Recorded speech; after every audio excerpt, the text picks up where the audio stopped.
Hanno utilizzato le immagini della Grande Guerra per dei cartelli che presto potrebbero essere distribuiti anche agli esercizi commerciali della città. Un modo diverso per ricordare le prescrizioni anticontagio, ma anche per promozionare il Memoriale Veneto, che da oltre 2 settimane ha ripreso la sua attività.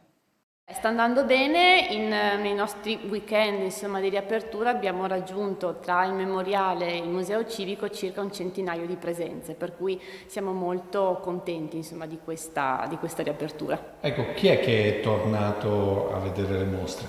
Ma è un pubblico molto eterogeneo, famiglie soprattutto, ma anche così, visitatori singoli che arrivano da tutto il Veneto, cioè il più vicino arriva da Biadene, il più lontano da Padova, ma anche più lontano.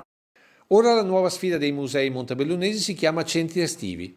Infatti sia Villa Biagi che Villa Pisani sono concepite come musei attivi, dove anche d'estate si possono fare attività per i bambini divertendosi. Quest'anno le limitazioni anticontagio invece potrebbero cancellare completamente le attività al Museo di Storia Naturale, virus che il Memoriale Veneto ha deciso di raccontare alle future generazioni dal punto di vista dei cittadini. Un'iniziativa che ha raccolto l'adesione non solo veneta, ma anche della Lombardia ed oltre.